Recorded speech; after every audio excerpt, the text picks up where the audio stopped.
Nous voulons davantage t'élever et te rendre d'infinies actions de grâce pour ce merveilleux moment que tu nous accordes de demeurer dans ta présence. Merci pour ton Saint-Esprit qui prend tout le contrôle de ce moment. Merci parce que tout influenceur satanique est paralysé et jeté, rendu impuissant dans l'abîme sans fond. Nous voulons te remettre le cœur de nos bien-aimés ici présents et tous ceux qui nous suivent de partout dans le monde. Saint-Esprit, opère dans ce cœur et laisse que ta parole pénètre au plus profond et change les vies, et change les caractères, et change les mentalités. Au nom puissant de Jésus-Christ. Amen. Amen. La première personne qui a besoin de ces messages, c'est moi-même. Je crois que c'est peut-être la raison pour laquelle j'ai été choisi par le Saint-Esprit. Ce que Dieu a dit en cette saison, notre Seigneur parle régulièrement. Nos bien-aimés anglo-saxons nous souvent dit God is still saying something. Dieu continue de dire, de parler. Il n'a pas cessé de parler. Mais qu'est-ce qu'il a dit pour toi, pour moi en cette saison? C'est quoi la saison déjà même? C'est une période de l'année. C'est un moment opportun. C'est un temps propice. Je veux dire que c'est une période de l'année marquée par quelque chose de particulier. Donc, nous, ce temps peut varier en fonction de, si c'est le climat, on a la saison sèche, la saison de pluie, peut-être en Occident, on a l'hiver, l'automne, l'été. Ça peut être par rapport à la production, peut-être c'est la saison des mangues, c'est la saison du maïs, la saison. Ça peut être en fonction des événements, c'est la saison des spectacles, ainsi de suite. Mais à chaque saison, Dieu a quelque chose de particulier. Et c'est ça qu'il veut nous dire aujourd'hui. Amen. Amen. Dieu a certainement quelque chose à nous dire. Est-ce que nous pouvons rester à notre poste comme Habakkuk? Dans le verset, chapitre 2, verset 1, on lit: moi, je veux rester à mon poste de garde. Je resterai debout sur le mur de défense. J'attendrai pour savoir ce que Dieu me dira et comment il répondra à mes plaintes. Alors le Seigneur m'a répondu: écris ce que je te fais connaître. Écris-le clairement sur les tablettes pour qu'on le lise facilement. Amen. Le Seigneur a répondu à Habakkuk qui lui a parlé. Il n'a pas répondu à Habakkuk qui pleurait, qui pleurnichait, qui l'accusait. Il a parlé à Habakkuk qui lui faisait savoir ce par quoi il vit. Amen. Alors, il est très important de savoir ce que Dieu dit pour chaque saison. Tu dois être toujours à l'écoute des instructions au message divin pour ta vie. Le prophète Habakkuk l'avait compris. C'est pourquoi il ne quittait pas son poste de garde. Il veillait et restait concentré pour écouter Dieu. Habakkuk était à son poste de garde. Des moments merveilleux que nous passons dans la présence de Dieu. Des moments d'intimité, d'écoute la parole de Dieu, de méditation la parole de Dieu, de prière et d'attente de la réponse de Dieu. Qu'en est-il pour toi, bien-aimé? Si tu veux plaire à Dieu en obéissant à ses voies, tu dois soupirer comme Habakkuk après lui. Tu dois t'investir pleinement dans le travail d'écoute, ce qui te coûtera un grand sacrifice en temps de lecture et méditation de la parole avec des moments de prière intense. Ces moments, nous les passons plus beaucoup.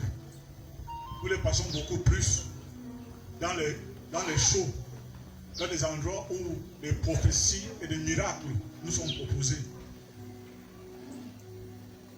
Nous passons beaucoup plus de temps à lire des enseignements ou à visionner des enseignements. Ce n'est pas mauvais, mais Dieu veut te parler.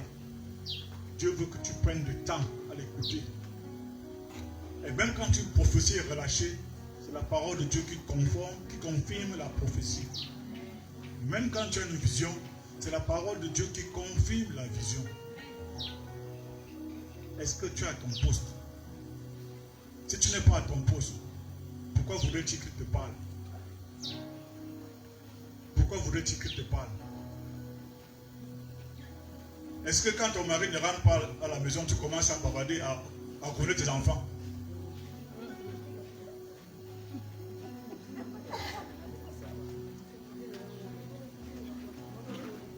Tu dois savoir ce que Dieu dit pour avancer dans cette vie terrestre avec assurance. Psaume 119, verset 133, nous disons: que tes paroles rendent mes pas plus sûrs. Ne me laisse aucun mal me dominer. Bien-aimé, le monde entier traverse une période particulièrement difficile. La pandémie sévit avec ses conséquences sur les vies des hommes et sur l'économie. Le taux de mortalité s'accroît considérablement. De nombreuses familles sont frappées par le deuil, les entreprises font faillite et le taux de chômage augmente. Le décor est bien planté pour que les hommes planifient. Tout est réuni, toutes les circonstances sont réunies pour que l'homme cesse de croire, ou bien qu'il baisse les bras, ou qu'il se décourage. Amen. Il a alors temps pour les chrétiens de sortir de l'eau et de se distinguer.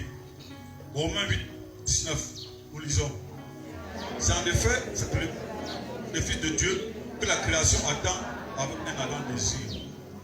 En tant que Fils de Dieu, tu dois le révéler aux hommes en restant à ton poste pour l'écouter.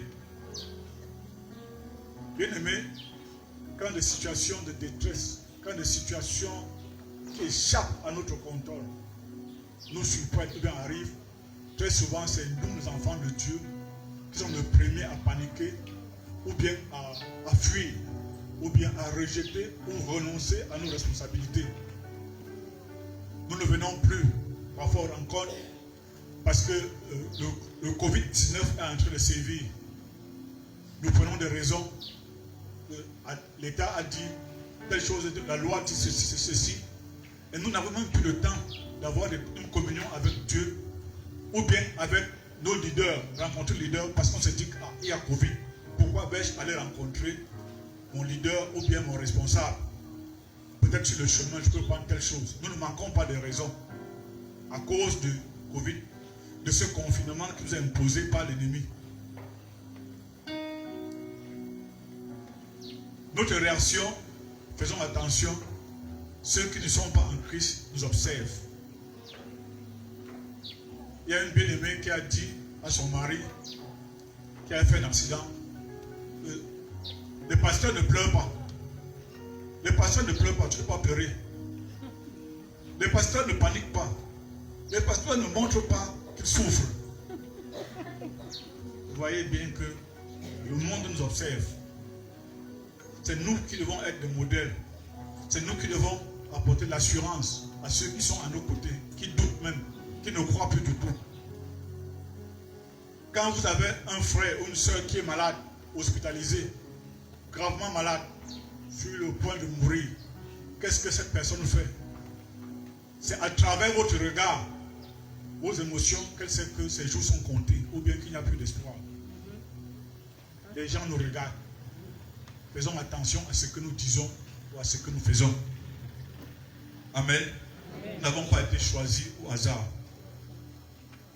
Plusieurs personnes l'ont fait et le Père Céleste a dévoilé sa pensée et ses projets pour cette saison. Il a dit,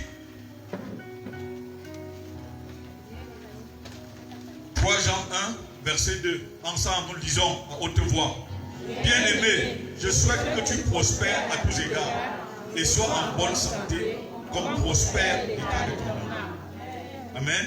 La volonté de Dieu en cette saison, c'est que tu prospères socialement, professionnellement, financièrement, c'est que tu sois en bonne santé. Amen. En cette saison de faillite, de fermeture d'entreprise, en cette saison de pandémie, de Covid, en cette saison où les morts ne se comptent plus en dizaines, c'est en centaines de milliers, en cette saison où la sécheresse, où le climat n'est pas favorable, en cette saison où tout est pratiquement au rouge, Dieu te dit que sa volonté, c'est que tu prospères à tous égards. Il n'y a pas un domaine de ta vie. Tu ne dois pas prospérer seulement sur le plan financier. Tu ne dois pas prospérer seulement sur le plan matériel. Tu ne dois pas prospérer seulement sur le plan spirituel. Tu prospères dans tous les domaines de ta vie. Amen. Premier point, que tu sois en bonne santé. Si tu as des milliards, tu n'es pas en santé, tu pourras en jouir. Non, non. Dieu veut également que même ton âme, cette partie de ton corps que le malin utilise souvent pour te déconnecter, que même tu prospères. Donc c'est la prospérité, c'est un package total que Dieu te donne. Amen. Amen. Mais, quelle est la réalité? Il a dit, j'ai perdu mon emploi à cause du Covid. Il a dit, on a baissé mon salaire de 70%. Il a dit que je prospère, que je sois en bonne santé, que mon âme soit également prospère également.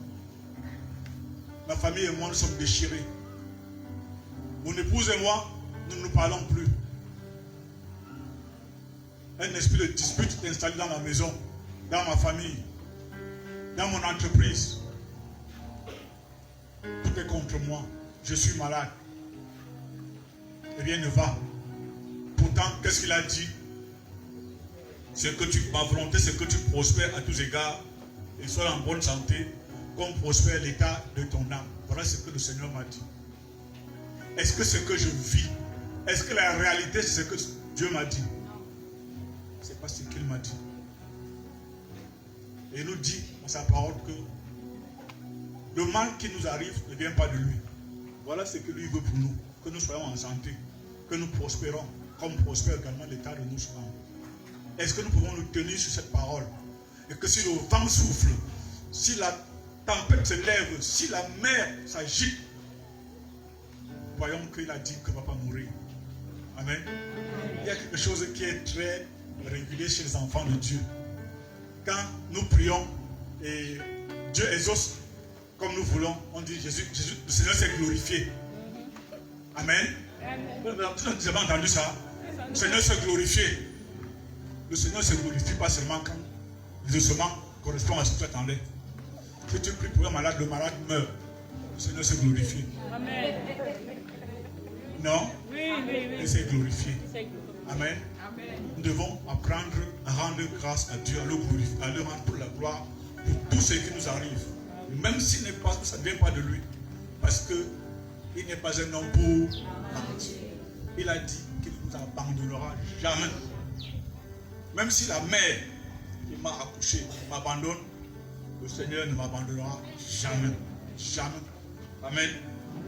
Bien-aimé, il a dit que pendant ces moments de sécheresse financière, de limitation, de pandémie, de restriction budgétaire, même au niveau de l'État, il voudrait que tu prospères. Il y a un pasteur américain, Andrew Wommack, qui a dit que pendant la crise économique financière qui a sévi en Amérique, c'est à ce moment-là qu'il a pu investir des centaines de millions de dollars pour construire le centre, en fait, je parle de centre de gloire. Amen. Bien aimé, nous sommes dans un projet de construction centre de gloire. Dieu a dit qu'il veut que tu prospères et tu as perdu ton emploi. Et il est important que tu participes à ce projet.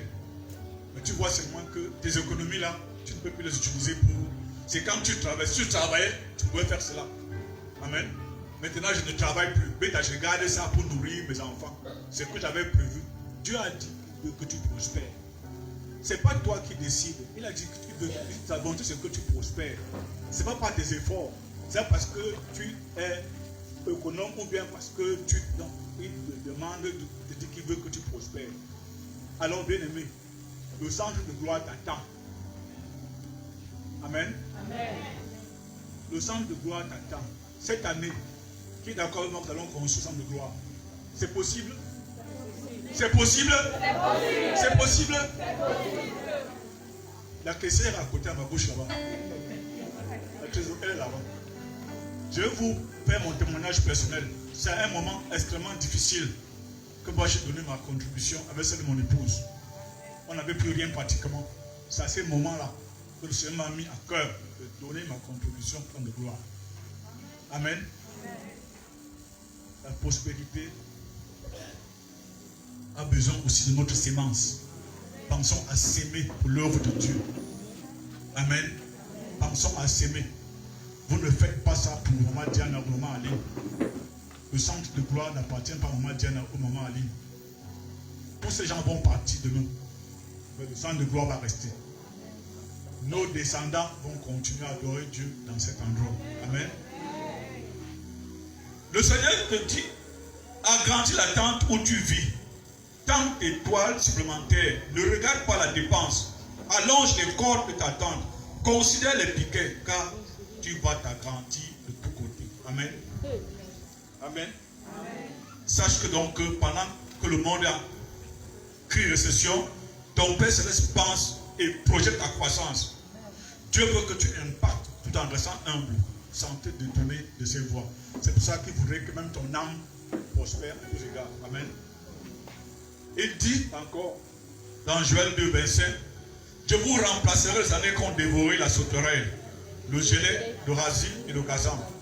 Ma grande armée que j'avais envoyée contre vous. Amen. Quel bon Dieu.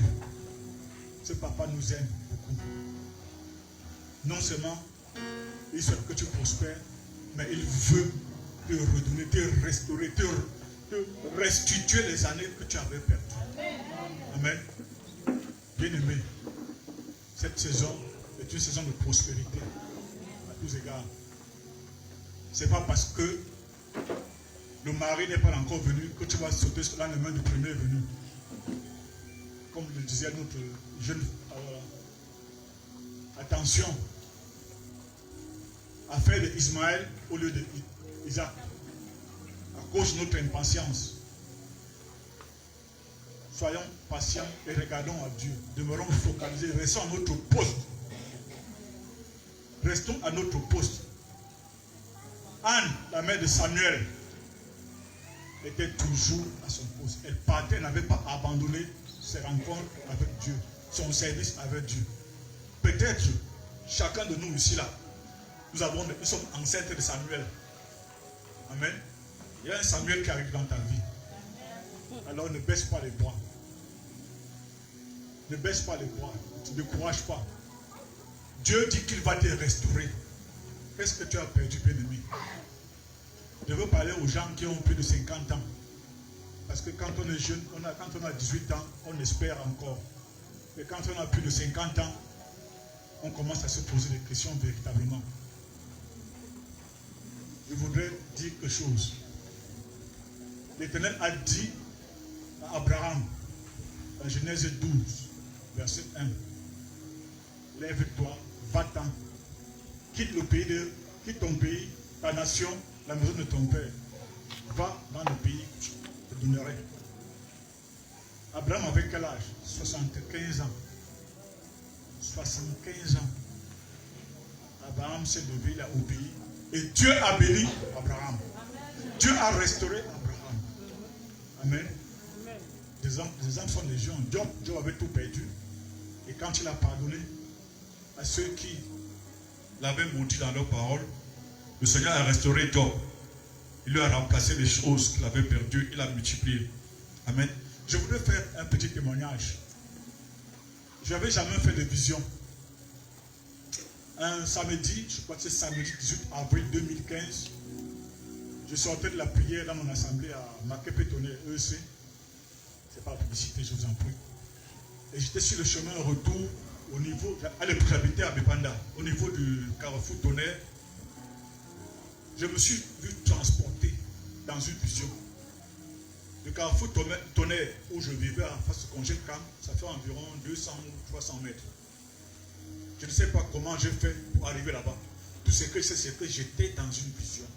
le Seigneur me montrait les choses. Il me montrait les choses. Je n'avais pas prié par rapport à ça. Mais le Seigneur me faisait, c'était comme je vivais un film. C'est quand j'ai ouvert la porte de ma barrière. Je suis entré en ayant dit que Seigneur, je pardonne à cette personne qui m'a offensé. Je pardonne. Que j'ai entendu demander.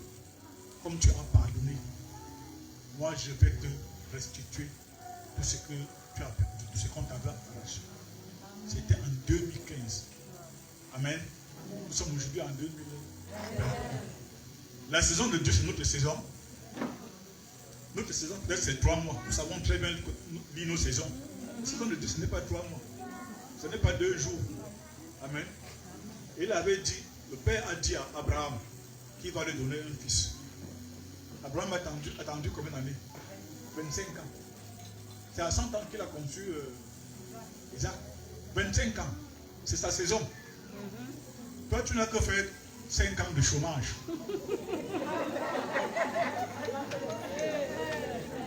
Tu es peut-être à ta 10e année de célibat. Tu as 40 ans, tu commences à pleurer. Sarah, quand on a dit qu'elle va enfanter, elle a dit, est-ce que son Seigneur aura encore des désirs? Quel le désir, Abraham? Toi, tu dis déjà que tu es vieille, tu ne peux, c'est fini pour toi. C'est ce que Dieu a dit. Dieu n'a pas dit que c'est fini pour toi. Dieu n'a pas. C'est le moment d'investir maintenant. Amen.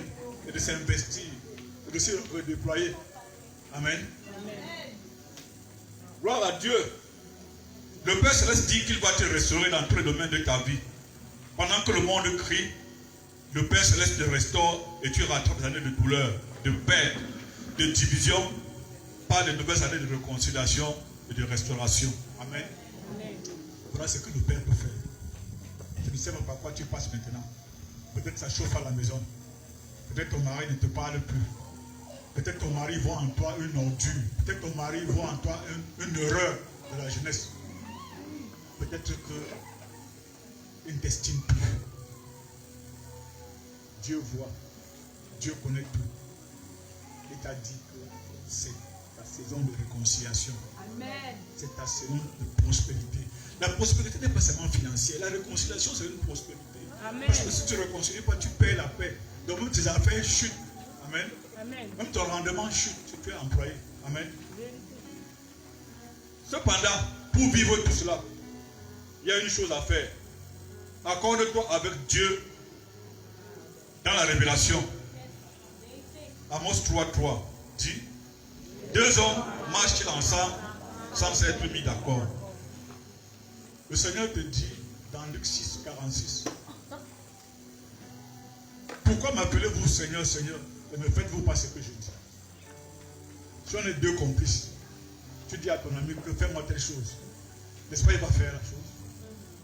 Pourquoi? Il a dit qu'il fait de nous des amis, de nous ses amis, et nous demande de faire quelque chose que nous ne faisons pas. Le véritable problème que nous avons, nous enfants de Dieu, c'est que nous voulons recevoir avant de croire. La marche avec Dieu, c'est croire et puis tu vas recevoir. Toute autre théorie, c'est le pipeau. Croire et tu vas recevoir. Ce dont nous avons besoin, c'est le renouvellement de notre intelligence. Nous avons été trop matraqués par des échecs de la vie, par des déceptions, par de multiples frustrations, par des moqueries. Parce que je n'enfante pas, je suis devenu l'objet de moqueries de la belle famille. Parce que je ne travaille pas, parce que je n'ai pas un statut social, je suis l'objet des railleries. Amen. Non. Dieu voit et il a dit qu'il va essuyer tes larmes. Mais ce dont il a besoin, c'est que tu te confies en lui. C'est pour ça qu'on a commencé par celui qui se confie en Jésus-Christ. Confie-toi, attache-toi à lui. Fais de lui ta référence. Amen. Accepte chaque parole révélée comme si ta vie en dépendait. Sois rempli de ce que Dieu a dit en cette saison et ainsi tu pourras le communiquer promptement aux autres et attirer leur attention face aux mensonges du diable. Voilà notre ennemi commun. Celui-là, il ne se fatigue jamais, il tourne toujours. Tu as un problème d'argent, tu es sur Facebook, on te montre le porte-monnaie magique.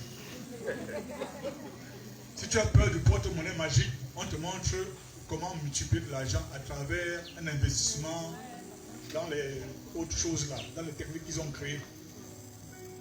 Dieu te dit, attache-toi à moi. Fais-moi confiance. Je peux te satisfaire au-delà de ce que tu attends. Je peux le faire. Fais-moi confiance. Et ce qu'il attend de nous, véritablement, c'est que nous passons du temps à l'écouter. Amen. La foi vient de ce que l'on entend. Ce que l'on entend vient de la... Nous devons nourrir notre foi par la parole de Dieu. Et si nous avons la parole de Dieu, croyons à la parole de Dieu et le miracle va s'opérer. Amen. Amen. Arrêtons de chercher des endroits où on fait des miracles. Les miracles ne signifient pas la présence de Dieu. Et il y a un fossé, un très grand fossé, pour ne pas dire infinitésimal, entre la présence de Dieu et la puissance de Dieu. Recherchons la présence de Dieu. David pouvait dire, mon âme a soif de Dieu, du Dieu vivant. Mon âme soupire à Dieu, comme une biche soupire après un courant d'eau. Voilà être notre pensée quotidienne, avoir la soif permanente de Dieu. Amen. Donc le Seigneur a dit de bonnes choses sur ta vie, ta famille. Crois cela, proclame-le et marche dans l'assurance. Ésaïe 60, verset 2. Voici, l'Éternel couvre la terre et l'obscurité des peuples. Mais sur toi, l'Éternel se lève, sur toi, sa gloire apparaît. Bien-aimé, il y a la puissance dans la parole de Dieu. Nous devons la proclamer. La Bible dit, je lis le verset, Dieu envoie sa parole, elle guérit et elle délivre. La parole de Dieu, c'est notre arme efficace contre les blocages, contre les situations imprévues, contre les limitations, contre les plans de l'ennemi, contre les flèches enflammées de l'ennemi. La parole de Dieu. Amen. Regardons à la parole. Ayons soif de la parole de Dieu. Vivons la parole de Dieu. Mettons la parole de Dieu en pratique. Déclarons ces paroles sur notre vie, sur nos enfants, sur notre foyer.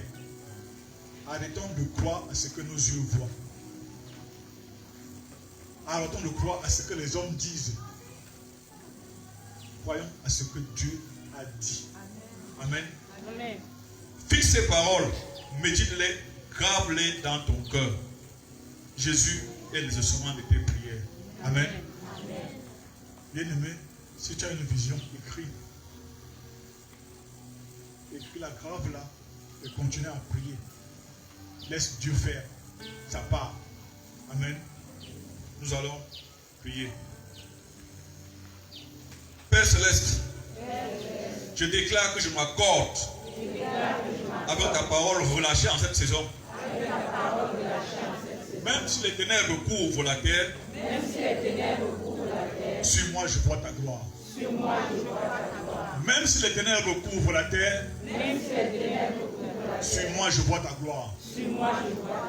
Même si les ténèbres couvrent la terre, sur moi je vois ta gloire. Je suis la faveur de Dieu. Je suis la gloire de Dieu. Je suis béni. Je suis prospère. Je suis en bonne santé. Tout va bien dans ma vie. Je suis la faveur de Dieu. Je vis selon ce que Dieu dit. Au nom de Jésus-Christ. Amen. Amen.